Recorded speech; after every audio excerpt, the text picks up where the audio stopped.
Nous sommes réunis à Yopougon. Parce qu'aujourd'hui, nous sommes venus planter une graine. Non pas dans une terre stérile, mais dans le sol le plus précieux et le plus fertile qui soit. Votre conscience. Ce discours-là, vous devez l'enregistrer. Et après, le réécouter à la maison. Faites-le écouter à vos amis. Faites-le écouter à vos femmes, à vos copines et aussi à vos maîtresses.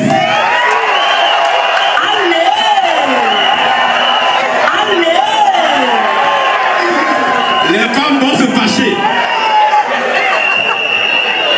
Cette graine-là, destinée à éclore de façon prodigieuse dans l'esprit de chaque Ivoirien, est une promesse de transformation profonde de notre société.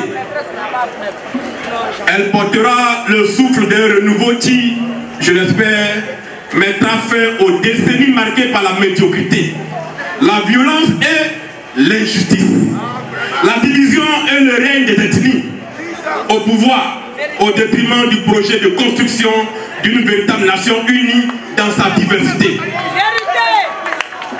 Mon message, chers compatriotes, ne porte pas sur nos anciens présidents. Henri Konan Bédié, que son âme repose en paix, ou Laurent Gbagbo, ni sur l'actuel président Alassane Ouattara, qui depuis 15 ans est aux commandes de notre pays.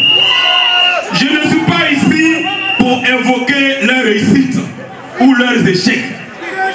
Chaque dirigeant a accompli ce qu'il pouvait pour la Côte d'Ivoire, dans le contexte qui était le sien et en fonction de son histoire personnelle et de son éducation. Je suis ici pour vous parler de vous-même, de l'avenir de vos enfants, de l'avènement d'une Côte d'Ivoire nouvelle. Je suis ici pour vous informer que le pouvoir public appartient au peuple. Donc à chacun de vous, et qu'il suffit que vous le décidiez pour que les choses changent. Je suis ici pour vous parler de la construction d'une nation où la population ne se distingue plus par rapport à leurs ethnies, mais en rapport aux valeurs de la République unie et indivisible. Je suis ici pour parler de cette Côte d'Ivoire où règne une unité dans la diversité, où nous bâtissons ensemble une société plus juste, garante de nos droits, protectrice de nos libertés. Je suis ici pour que nous puissions ensemble répondre à une question importante. Dans un pays où tout tremble depuis 30 ans, mais rien ne change. Quel est le modèle de société que nous voulons bâtir nous-mêmes et transmettre en héritage à nos enfants? Quelle est cette société-là? Quelle sera la place de chaque fils et de chaque fille de la Côte d'Ivoire dans cette nouvelle société? Chers citoyens, pour aborder cette interrogation, permettez-moi de vous dépeindre l'intérieur du tableau de la Côte d'Ivoire actuelle. Notre pays est beau de l'extérieur, mais profondément sale à l'intérieur, avec un terrifiant effondrement des valeurs morales et républicaines qui font la force des grandes nations. Notre pays s'est installé depuis 30 années dans une débâcle morale qui s'est accélérée avec la crise militaro-politique de 2002 à 2011 et sous l'effet conjugué de pratiques politiciennes destructrices qui ont poussé les Ivoiriens à ôter froidement la vie à d'autres Ivoiriens. En effet, voilà plus de 30 ans que la classe politique de notre pays sème discorde et division parmi les Ivoiriens, favorise les ethnies au détriment de l'unité nationale, célèbre l'exclusion, manipule la justice et érige en système la corruption, les injustices et les inégalités.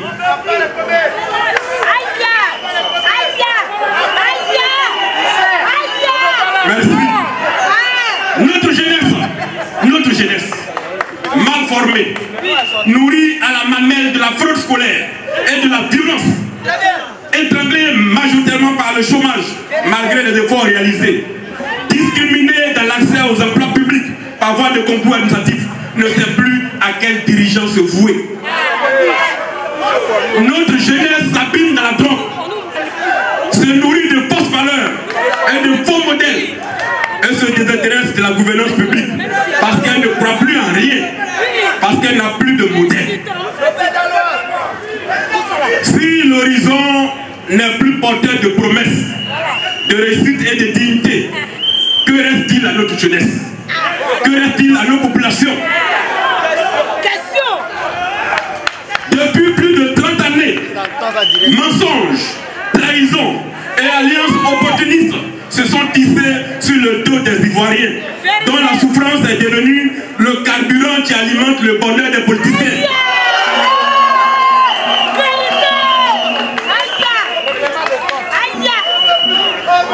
Le poison du clanisme et des ethnies a gangréné notre système politique. Ce poison s'est introduit jusqu'au cœur de notre système éducatif, sapant le niveau scolaire de nos enfants, enseignés par des formateurs découragés, dont certains préfèrent s'exiler avec leurs compétences pour les mettre au service des enfants des pays développés. En ce moment précis, j'ai une pensée émue pour l'enseignant Ghislain Dugari Assi.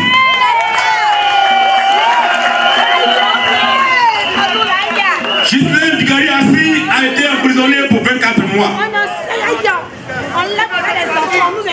Il pensait naïvement, Dugari pensait naïvement que la grève était un droit garanti par notre constitution. Manifestement, les choses ont changé. Que Dugari prenne courage. Car ceux qui luttent sont ceux qui vivent. Aujourd'hui même, nous avons appris que les enseignants ont été méchamment ponctionnés. Il y en a qui ont perdu 50 000, d'autres encore ont perdu 200 000, d'autres ont perdu 50 000 francs. Et alors,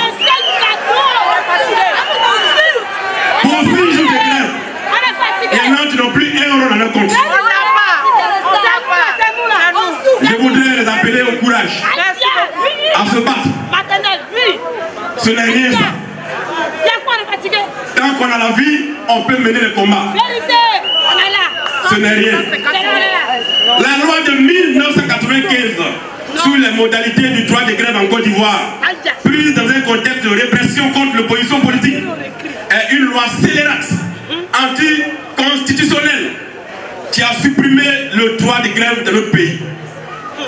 Il s'agit d'une loi anti-grève que les régimes successifs n'ont pas osé abroger parce qu'elle arrangeait leurs intérêts. Dans la Côte d'Ivoire des libertés qui arrivent, nous allons abroger cette loi-là.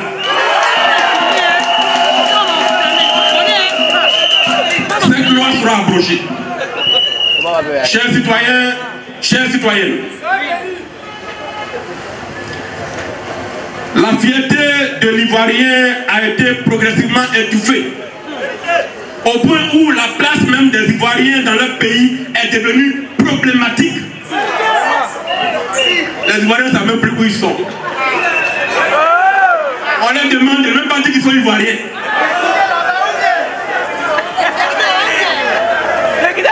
Quelle est aujourd'hui la place des Ivoiriens dans leur pays?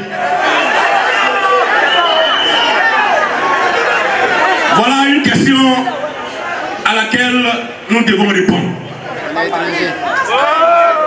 Depuis plus de 3 décennies, l'analphabétisme et l'ignorance des masses représentent une précieuse ressource pour la prospérité de l'acteur politique ivoirien.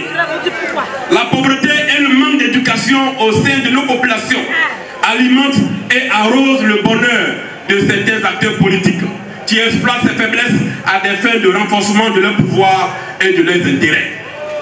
Dans la Côte d'Ivoire d'aujourd'hui, la confiance est devenue une denrée rare. Les mêmes responsables politiques, installés depuis plus de 3 décennies, se livrent à des luttes de pouvoir au détriment du peuple, le trahissant, le conduisant à la mort, tout en prétendant défendre ses intérêts. Combien d'Ivoiriens ont perdu la vie dans notre pays depuis 1995 à ce jour. Des milliers de morts sans que jamais les responsables de tous les camps ne soient punis. Éprouvé par tant de déceptions et de souffrances, ce peuple de Côte d'Ivoire ne croit plus pour une grande partie ni en ses dirigeants ni en ses institutions. En 2010, les acteurs politiques ivoiriens, la main sur le cœur et le cœur bien accroché, ont invité les Ivoiriens à se rendre dans les bureaux de vote pour désigner librement leur président. Sauf que la désignation de ce président s'est transformée en un cauchemar, avec 3000 morts officiels. Des milliers d'Ivoiriens sont morts sans comprendre pourquoi. Depuis 2010 à ce jour, traumatisés par la violence électorale, plus de 4,5 millions d'Ivoiriens n'ont plus remis les pieds dans un bureau de vote. Je répète, depuis 2010, plus de 4,5 millions d'Ivoiriens n'ont plus remis les pieds dans un bureau de vote. Parce qu'ils ont totalement perdu confiance dans notre système électoral et dans nos institutions.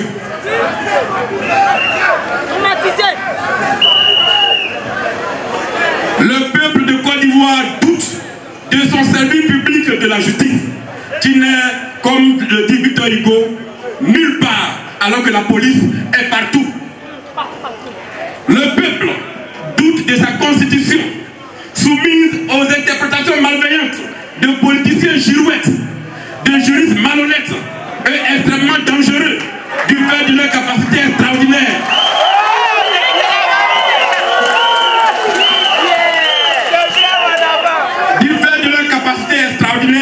À sublimer la honte dans des déclarations qui érodent chaque jour un peu plus la confiance du peuple dans ces institutions républicaines. Depuis plus de 30 années, nous vivons dans une Côte d'Ivoire de l'ethnie roi. La Côte d'Ivoire des dirigeants qui incarnent les régions au lieu d'incarner l'État et le projet de construction d'une nation unie. La Côte d'Ivoire des pouvoirs exercés au bénéfice des ethnies et des clans au lieu d'être exercé au bénéfice du peuple dans sa diversité. Le peuple se frappe la poitrine de désespoir et appelle au secours devant la Côte d'Ivoire des injustices. Oui, la Côte d'Ivoire des injustices et des victimes abandonnées. Où prospèrent donc ceux qui commettent le faux. Chers citoyens,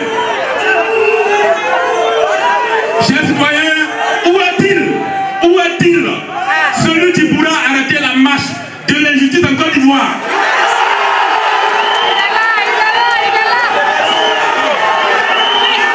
Où est-il celui qui va arrêter l'injustice en Côte d'Ivoire?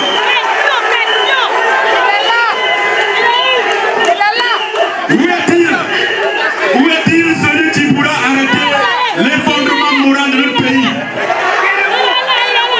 Chers parents, chers amis, chers Ivoiriens, les injustices sont partout. Dans la recherche d'emploi, dans l'organisation des concours publics, dans la redistribution des richesses du pays, dans l'accès aux soins de santé, dans l'accès à une éducation de qualité pour tous, dans l'accès aux services publics de la justice. Partout, du nord au sud, de l'est à l'ouest, au centre, les Ivoiriens crient justice. On leur répond qu'ils sont dans l'émotion et que la justice se rend dans la sérénité et non dans l'émotion. Mais devant la monstruosité des injustices commises contre de nombreux Ivoiriens, dont Dame Touré Hélène et sa famille, et de bien d'autres victimes des expropriations de terres à Abidjan et à travers tout le pays, nous sommes submergés par l'émotion et nous crions. Où est la justice? Où est notre justice? Où est notre justice? Assurément, un dirigeant ne se laisse pas guider par ses émotions personnelles. Mais il puise dans les émotions de son peuple la force qui nourrit la décision publique. Et l'émotion du peuple est le carburant qui alimente l'action d'un procureur de la République qui ne vit pas en dehors de la société. Quant à notre administration publique, que peut-on en dire? Notre administration publique se révèle inefficace, honteusement politisée, dépensière et profondément corrompue, au point qu'elle rivalise désormais par la force des circonstances avec les entrepreneurs, ceux-là même qui créent la richesse, créent des emplois et soutiennent l'État par leurs impôts. En 2020, le chef de l'État ivoirien, le président Alassane Ouattara, avait érigé la lutte contre la corruption en priorité de son mandat. La création, s'il vous plaît, la création quelques années auparavant de la haute autorité pour la bonne gouvernance, de la Cour des comptes, puis plus tard du pôle pénal financier, témoigne de cette volonté de traduire ses ambitions en actions concrètes, ce qui a permis à notre pays de progresser dans le classement sur l'indice de perception de la corruption. Cependant, entre perception et réalité, une triste vérité persiste. La corruption gangrène notre administration publique, empoisonne le fonctionnement de notre société, s'enracine profondément dans le cœur de nos institutions, détruit la confiance du peuple et assassine le génie qui dort en chaque Ivoirien. La corruption en Côte d'Ivoire fait perdre aux caisses de l'État chaque année entre 1000 et 1600 milliards de francs CFA. Chers citoyens, avez-vous une simple idée de ce que l'on peut faire avec 1000 milliards par an au bénéfice des populations? Selon un rapport de la haute autorité pour la bonne gouvernance sur la perception de la corruption dans notre pays, rapport disponible sur le site de la haute autorité, 64% des autorités administratives de Côte d'Ivoire reconnaissent que le niveau de la corruption dans notre pays est grave. Même s'il faut nuancer parce que c'est une perception, mais c'est ce qu'ils disent. Selon ce rapport-là, les chefs d'entreprise estiment que la corruption en Côte d'Ivoire se situe à un niveau de gravité élevé, voire très élevé. Quant aux acteurs de la société civile, ils affirment que la corruption en Côte d'Ivoire est à un niveau très très grave. Concernant la perception de la corruption au sein des trois pouvoirs de l'État, l'exécutif, le judiciaire et le législatif, les acteurs, selon le rapport, trouvent que le pouvoir judiciaire est le pouvoir le plus corrompu et le pouvoir législatif comme étant le moins corrompu. C'est le rapport qui le dit. On comprend pourquoi combien elle dit tous corrompus. Oui. Après la justice, et toujours selon le rapport, les acteurs de la société civile, les chefs d'entreprise estiment que la seconde structure la plus corrompue est la police. Et la troisième structure est l'exécutif, donc le gouvernement. C'est le ressenti, c'est la perception des Ivoiriens selon le rapport. Oui, selon la haute autorité, les Ivoiriens considèrent que leur pays est trop corrompu. Et qu'après le gouvernement, la justice et la police viennent les hôpitaux publics et les impôts. Chers compatriotes, face à ce tableau, ADCI se présente comme une lueur d'espoir. Avec sa société de confiance que je m'en vais vous présenter. Mais avant cela, prenons un instant pour reconnaître que tout n'est pas sombre en Côte d'Ivoire. Parce que la politique consiste aussi à dire la vérité, à dire ce qui est vrai. Donc tout n'est pas sombre en Côte d'Ivoire. Parce qu'à ADCI, nous faisons la politique en reconnaissant qu'il y a des choses qui avancent. Au bout des 15 dernières années, notre pays, épargné par des conflits et des crises politiques, a pu bénéficier d'une stabilité relative, permettant des avancées positives dans divers domaines. Cela démontre clairement que la stabilité est la clé du développement. Quand un pays est en guerre, quand un pays est en crise, on ne peut pas asseoir de politique crédible de développement. Dans le secteur de l'infrastructure routière, des progrès importants ont été accomplis, c'est vrai. En matière de santé, Nous avons vu la construction de nouveaux centres de soins et l'amélioration des équipements disponibles. C'est vrai. Concernant l'éducation, des avancées significatives ont été réalisées à tous les niveaux, du primaire au supérieur, en termes de construction d'infrastructures d'accueil. C'est vrai. Reconnaître les avancées est essentiel, car en fait la politique, c'est aussi saluer les initiatives positives mises en œuvre par ceux qui gouvernent et qui dirigent le pays avec notre argent, avec votre argent. En matière de lutte contre la pauvreté, des efforts ont été réalisés, faisant passer officiellement le taux de pauvres de 55% en 2011 à 37% en 2024. Mais, écoutons,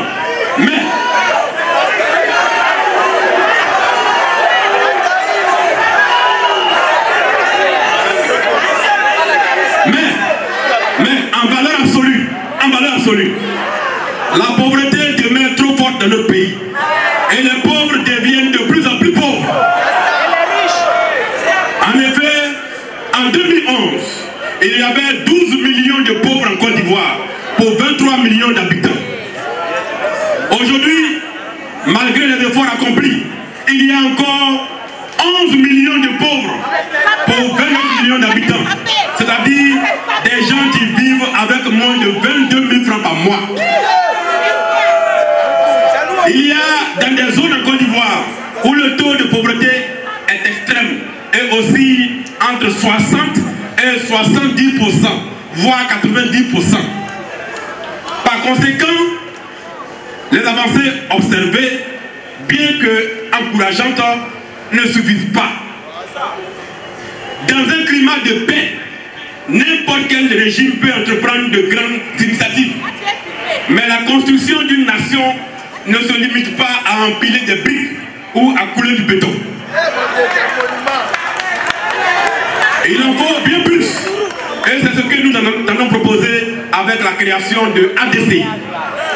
Chers citoyens, chères citoyennes, avant tout, notre vision repose sur la valorisation des ressources humaines, la création d'institutions robustes, l'établissement d'un état de droit crédible et la conception d'un modèle sociétal qui reflète nos aspirations profondes au bonheur. Ces aspirations au sein d'ADCI sont claires et directes. Nous voulons bâtir une nouvelle société ivoirienne, plus juste et plus respectueuse de la valeur humaine et de la vie. Cette ambition prend forme dans notre concept de société de confiance. Imaginez une société d'excellence qui unit tous les enfants de la Côte d'Ivoire sans aucune exclusion, offrant un accès équitable aux emplois publics et un partage juste des ressources nationales. Écoutez bien,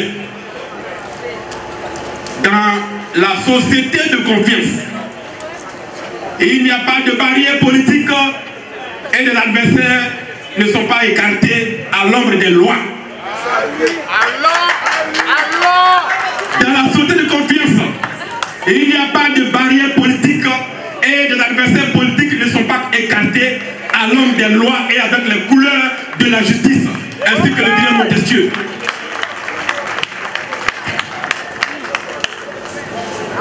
En ce moment précis, je voudrais dire solennellement ce qui suit. Dans un pays qui se donne le nom de République, il n'y a rien de plus dangereux que de réduire les choix du peuple dans la désignation de ses dirigeants.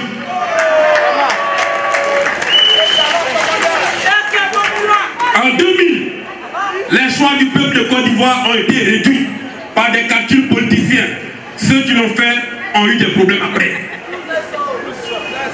En 2025, l'histoire se répète. Et chacun de nous sait qu'on ne peut pas répéter chaque fois les mêmes choses et espérer avoir des résultats différents.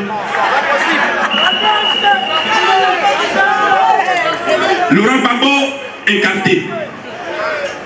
Blé Goudé, écarté. Soro Dioum, écarté. Tidiane Thiam, écarté. Assalé Teboko Bantul est écarté aussi.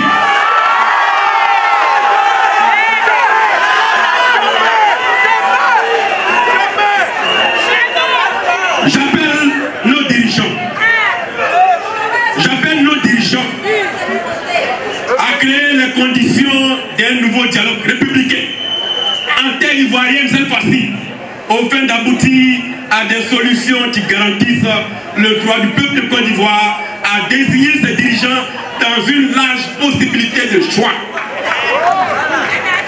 Je vous ai dit tout à l'heure que 4,5 millions d'Ivoiriens ne votent plus depuis 2010.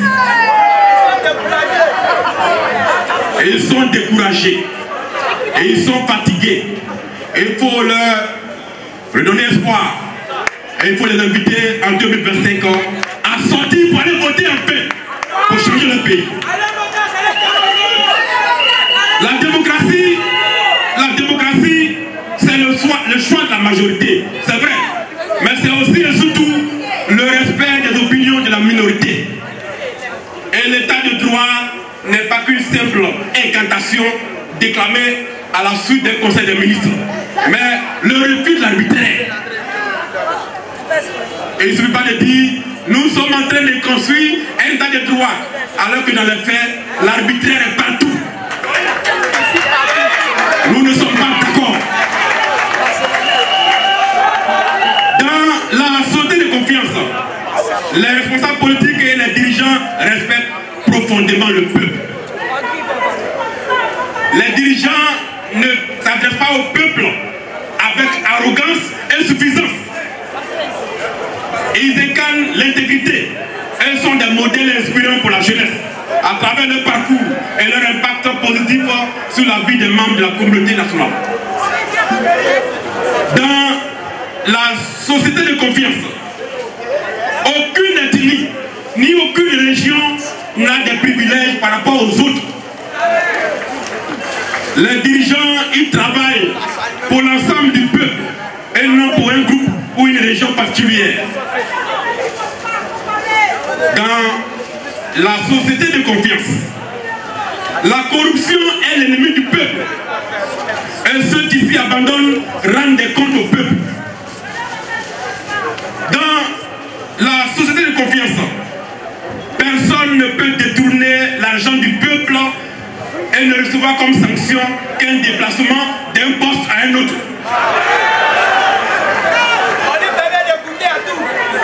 La société de confiance est une société de droit qui combat l'arbitraire et dans laquelle personne n'est privé de sa liberté sur la base de simples présomptions. Dans la Côte d'Ivoire, des libertés qui arrivent, des arrestations brutales, traumatisantes, comme ce que Ghislaine Dugarry a vécu sous les yeux terrorisés de sa femme et de ses enfants, ne seront plus tolérés. Dans cette Côte d'Ivoire qui arrive, il sera impossible que, à 1h du matin, des policiers s'introduisent par la force et la violence dans un domicile paisible pour y extraire un citoyen qui ne représente aucun danger pour le pays.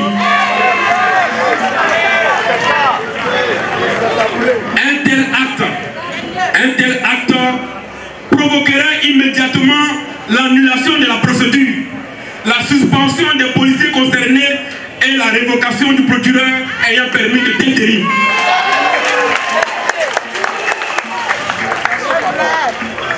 Dans la société de confiance, les dirigeants ne font pas d'incantation avec la notion d'état de droit. Ils posent des actes concrets qui rassurent le peuple sur l'égalité devant la loi avec une justice équitable et non une justice ultra rapide dans certains cas et étrangement lente dans d'autres.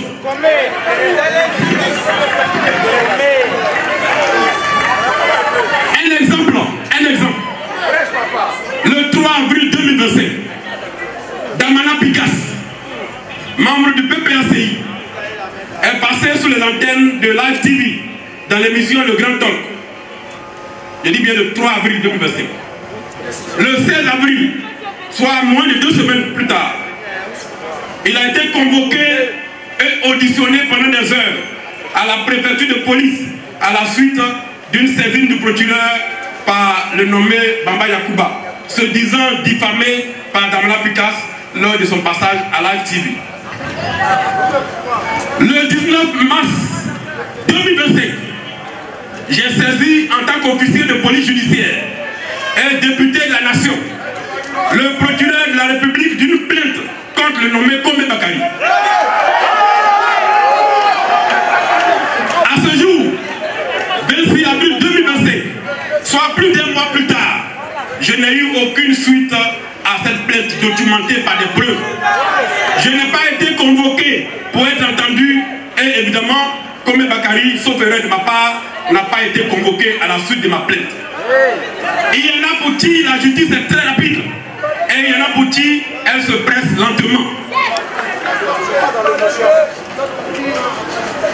Dans la société de confiance que nous allons construire, les choses ne se passeront pas de cette manière. La justice sera la fierté du peuple, à côté des autres institutions dont la crédibilité fera progresser de 1 à 2 points notre PIB. Dans la société de confiance, les concours publics ne seront pas vendus.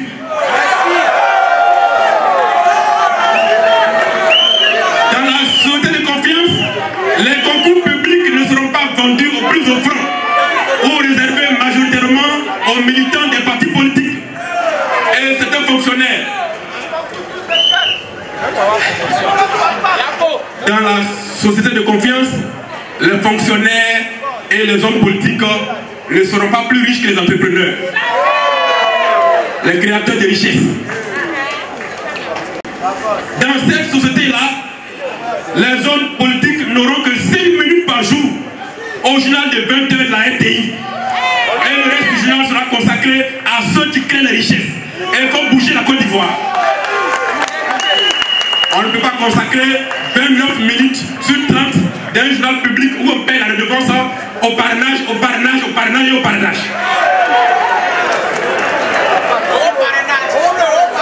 Dans la société de confiance, le peuple saura chaque jour ce que font ses députés à l'Assemblée nationale. Parce que les débats seront retransmis en direct. Les débats seront retransmis en direct sur une 4e chaîne publique financée par la redevance que payent tous les Ivoiriens. Dans cette nouvelle société qui arrive, l'État rationnel aura une véritable signification. Nous allons réduire le train de vie de l'État. Quand on demande au peuple de serrer la ceinture, il faut serrer aussi la ceinture de l'État.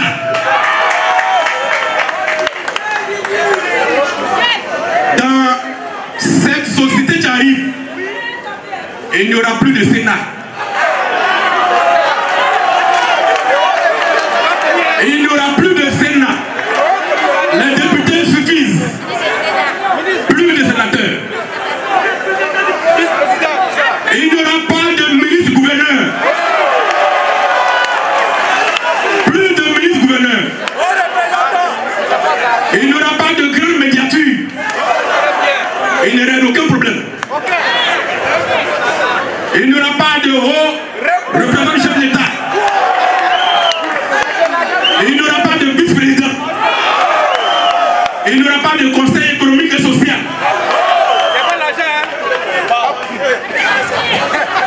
Et les ministres et les dirigeants des grandes sociétés de Côte d'Ivoire seront responsables devant les députés de Côte d'Ivoire.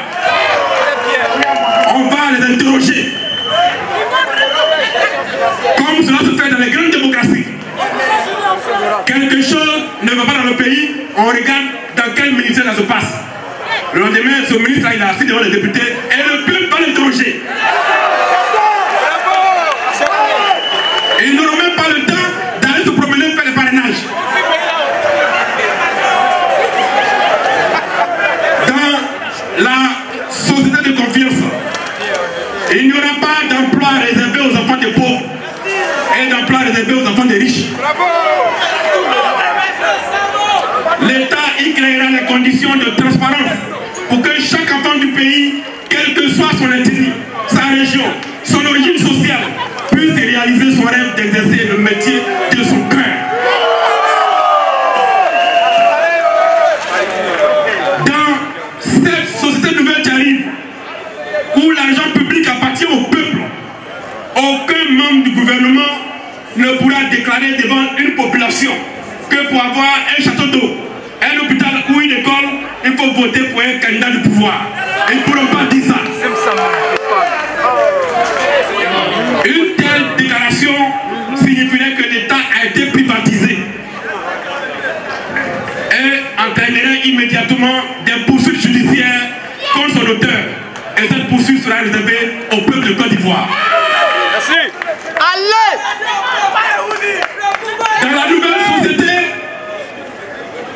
l'administration incarne la neutralité. Et chaque fonctionnaire se consacre au service exclusif de tous les Ivoiriens. Dans ce cadre-là, il sera formellement interdit pour tout fonctionnaire de fonder dans l'administration publique ou d'appartenir dans cette administration à une société ou à une association ou un mouvement à caractère politique.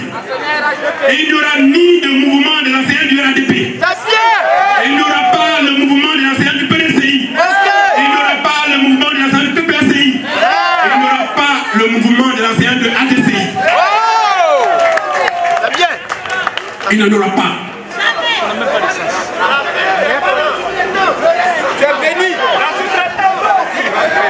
Parce que l'administration républicaine est neutre.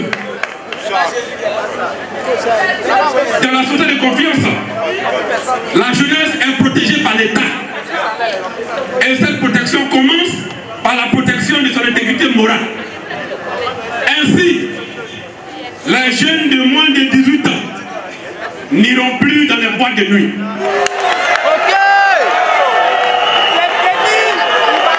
Les jeunes de moins de 18 ans n'iront plus dans les matis ou autres lieux de vente d'alcool. Si vous n'avez pas 18 ans, ces lieux vous seront interdits. La jeunesse ivoirienne, à travers une éducation reprise en main et rigoureuse et une formation robuste, sera protégée comme la plus grande richesse de notre pays. Dans la société de confiance, le système éducatif aura une mission claire, définie par la loi. C'est pour cela que ADCI se propose de réinventer la conscience du système éducatif ivoirien afin qu'il porte les ambitions de développement et de stabilité de notre pays. À ce titre, nous avons écrit un projet éducatif qui va révolutionner totalement le fonctionnement de l'école en Côte d'Ivoire. Dans cette société, le peuple est rassemblé autour des valeurs de la République et les ethnies se passent devant le projet de construction d'une nation unie. Dans cette société, la terre est une ressource rare et n'importe qui ne pourra y avoir accès sans être ivoirien. Allô! Ok! Vas-y! Vas-y, monsieur!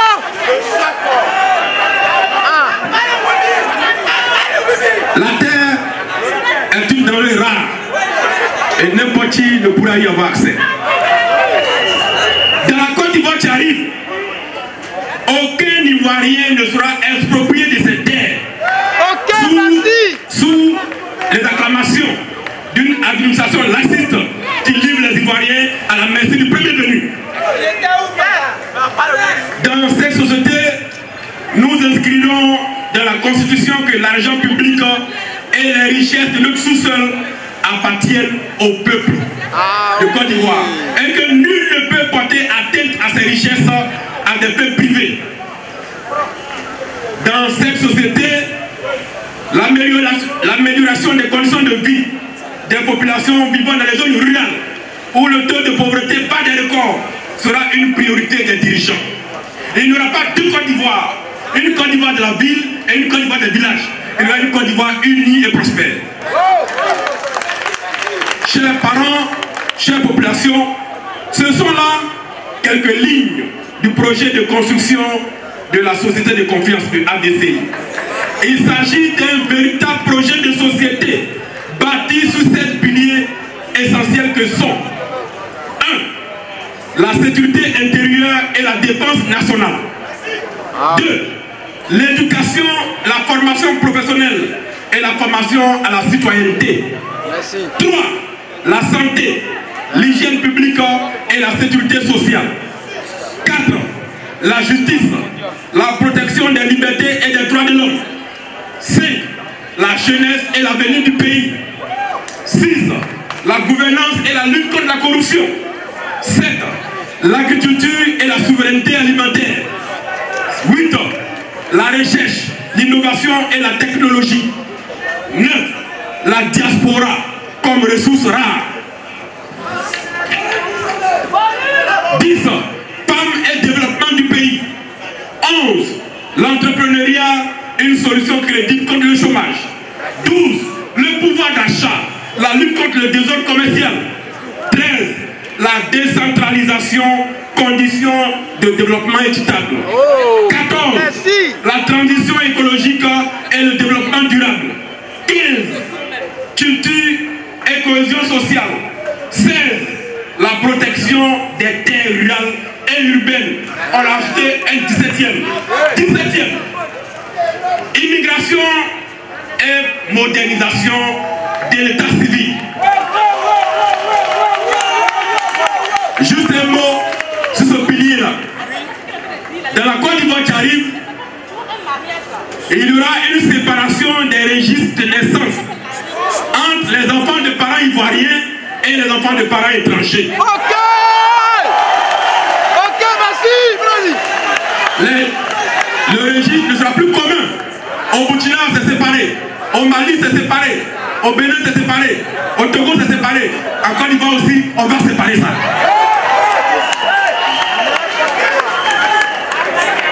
Chers citoyens, chères citoyennes, l'année 2025 symbolise l'aube d'une nouvelle ère, marquant la fin d'un cycle politique imprégné de violence et de divisions qui ont fragmenté le peuple de Côte d'Ivoire. De 1960 à ce jour, nos dirigeants successifs, en fonction de leur parcours social et de leur éducation, ont fait pour la Côte d'Ivoire et son peuple ce qu'ils pouvaient. Sous la direction visionnaire de Félix Houphouët-Boigny et sa génération, la lutte victorieuse pour l'indépendance et la stabilité a fait émerger la Côte d'Ivoire comme un pilier économique au sein de l'espace 8 mois. Après Houphouët-Boigny, Henri Konan Bédié a légué à la Côte d'Ivoire des projets d'infrastructures ambitieux, consolidant les fondations de notre nation. Après Bédié, Laurent Gbagbo a œuvré avec ardeur pour la démocratie et les luttes publiques et les libertés publiques dont notre génération récolte aujourd'hui les fruits. Après Bédié, après Gbagbo, Alassane Ouattara a concrétisé des grands projets témoignant d'un engagement envers le progrès de notre pays.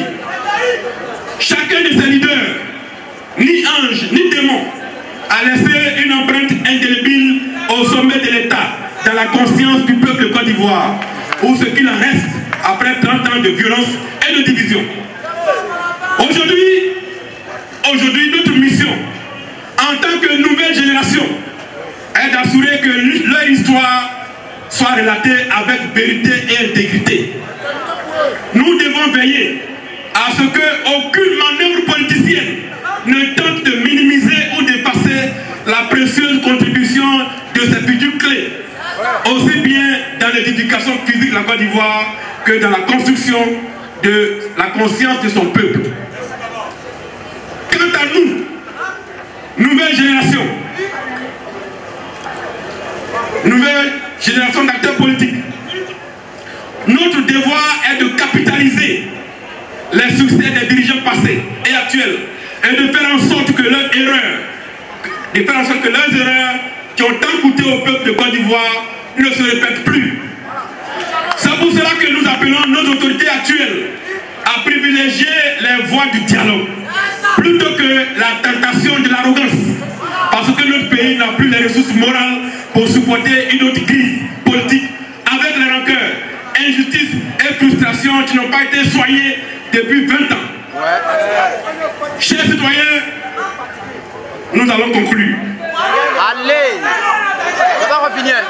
Ça va finir! Chers citoyens, en 2020,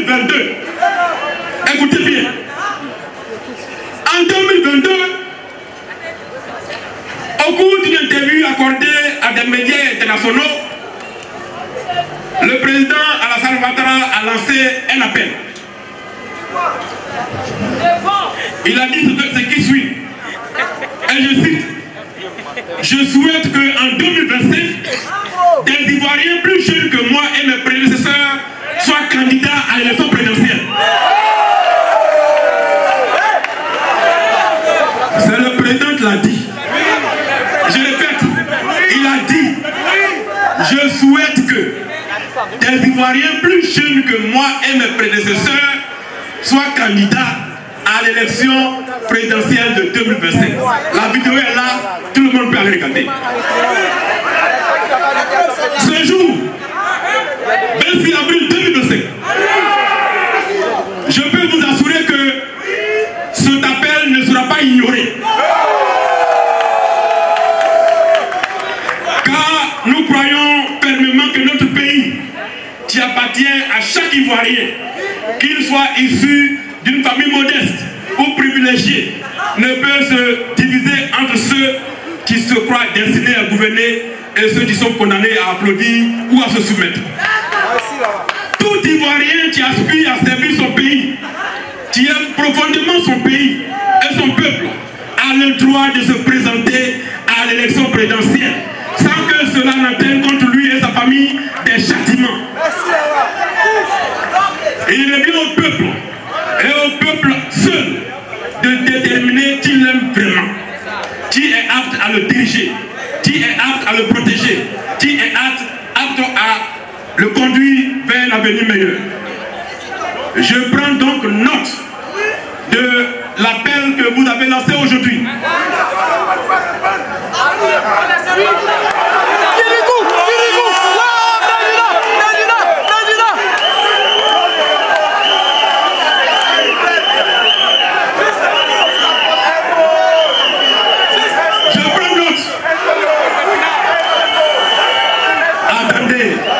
Attendez. Vous êtes partis vous marier. Votre papa et votre maman sont allés marier une femme pour vous. La femme là, elle a beaucoup dit. Ou bien elle vient de Niangon, Lokwa. On dit, samedi soir, ta femme arrive à la maison. Autour de 16h, on dit elle arrive. Et puis toi, tu vas monter sur un arbre pour voir si elle arrive. Et il faut rester à la maison, elle arrive. Elle arrive. Je prends note de votre appel et du geste que vous venez de poser ici en contribuant pour payer un cautionnement. Je continue d'observer la situation politique de notre pays et je vous réponds. Par conséquent, je réserve ma réponse définitive pour dans quelques semaines à Yamoussoukro, à la Fondation Félix Houphouët-Boigny. ADCI est né à Yamoussoukro. C'est là-bas que se trouve son siège, sur la tête de Houphouët-Boigny. C'est là-bas que nous avons fait le lancement. Et c'est là-bas que nous donnerons une réponse positive ou négative à votre appel. Rendez-vous à Yamoussoukro. Mais ce n'est pas fini. Chers parents, je me nomme Assalé Tiboko Antoine. Les populations que je salue de Tia-Salé m'ont donné le surnom de Kirikou. J'ai 49 ans. Je suis un enfant du village. Et mon village s'appelle Koyekro, sous-préfecture de Monokro, dans le département de Tia-Salé. C'est à Koyekro que j'ai commencé mes études primaires, avant de les terminer à Yopougon, à l'école EPP Zikojité de Niangon. Mon parcours éducatif s'est poursuivi au collège Minerva de Yopougon en Dokwa, où j'ai effectué mon premier cycle, puis le second cycle au lycée municipal de Yopougon Kouté, aujourd'hui devenu lycée Pierre-Gatier. Après le lycée, j'ai continué mes études à l'université de Cocody, aujourd'hui appelée Université Félix Houphouët-Boigny, où j'ai obtenu une maîtrise en sciences juridiques, administratives et politiques. Tu es trop fort. En 2011, après un stage en prison, en 2011, après un stage en prison de 2007 à 2008, j'ai choisi de devenir journaliste d'investigation, ce qui m'a permis d'approfondir ma quête de vérité et de justice. Merci là-bas, président. Élu maire de Tia-Salé en 2018 et réélu en 2024. Non, en 2023. Je voudrais saluer ceux qui sont arrivés de Tia-Salé. Est-ce qu'ils sont là? Merci pour votre honneur. J'ai eu aussi l'immense honneur de représenter tous les Ivoiriens au Parlement et de les défendre depuis 2021.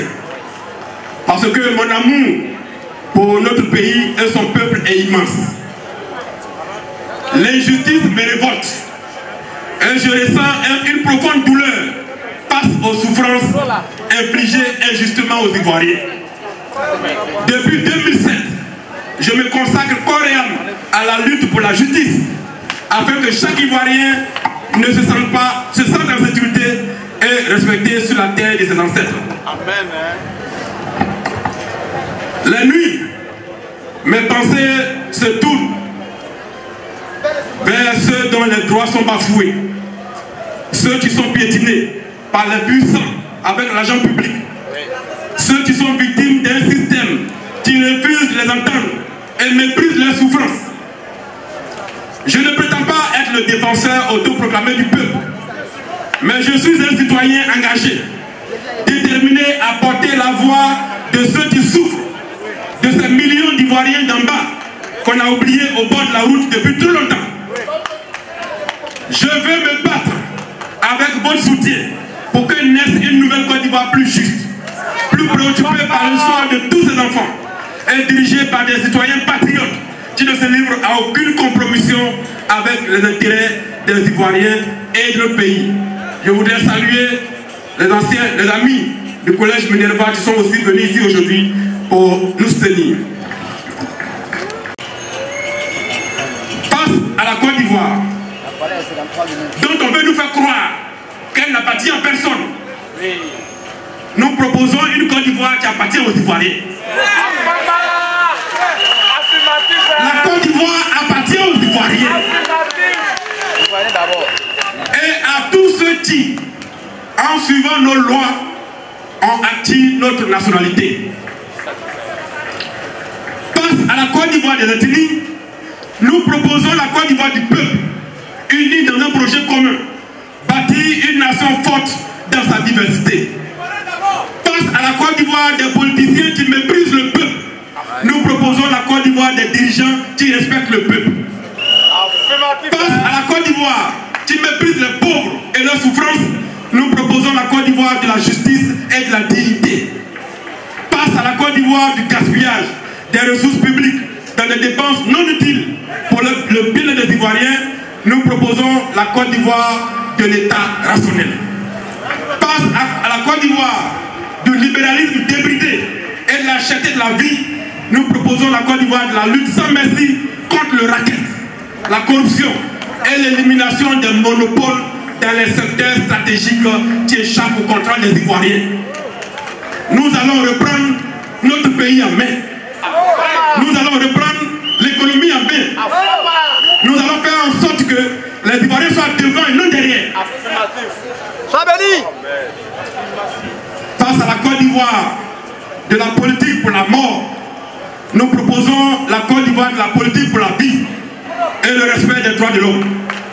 Face à la Côte d'Ivoire de la guerre, nous proposons la Côte d'Ivoire de la tranquillité et de la paix. Face à la Côte d'Ivoire de la division, nous proposons la Côte d'Ivoire de l'union des Ivoiriens. Face à la Côte d'Ivoire de l'ignorance, nous proposons la Côte d'Ivoire de l'éducation des masses et de la citoyenneté. Face à la Côte d'Ivoire des inégalités sociales, de l'arbitraire et de la loi du plus fort, nous proposons la Côte d'Ivoire de la loi et de la justice pour tous, où personne n'est au-dessus de la loi et où personne n'est en dessous de la loi. Chers citoyens, aimons notre pays. Battons-nous pour la justice. Combattons les injustices, d'où qu'elles viennent. Ne profitons jamais ou ne soutenons jamais ceux qui commettent les injustices. Parce qu'elles nous arrangent aujourd'hui. Car demain, les choses ont très vite fait de tourner.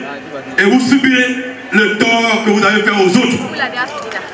Nous refusons d'être esclaves de notre pays. Nous refusons d'être des esclaves dans notre pays. Nous voulons une Côte d'Ivoire libre et souveraine, où chaque citoyen a droit à la vie, à la prospérité, à la paix et au respect de sa dignité. Notre pays est grand. Nos dirigeants, de Oufo Boigny à Ouattara, en passant par Bédi et Gbagbo, ont abattu un travail immense.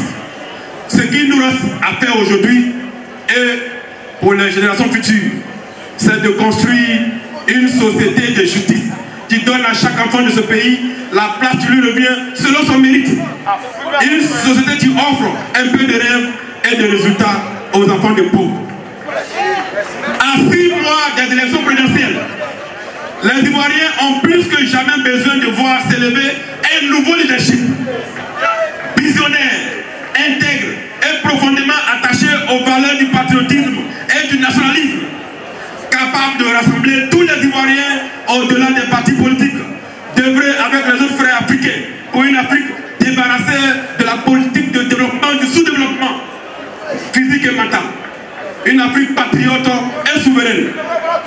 Levons-nous et tous ensemble allons à la construction de la nouvelle nation ivoirienne, rassemblée et réconciliée. Ils se moquent de nous. Mais on est sous la liste électorale. Nous sommes sur la liste électorale. Ils se moquent de nous. Mais nous savons que ceux qui se moquent des faibles commencements finissent toujours par être étonnés. Levons-nous pour nos enfants, pour la Côte d'Ivoire réconciliée, rassemblée où chaque Ivoirien est partout chez soi. J'ai la conviction que quelque chose va se passer en 2025. J'ai la conviction que la petite graine que nous avons sémée va germer d'ici octobre 2025.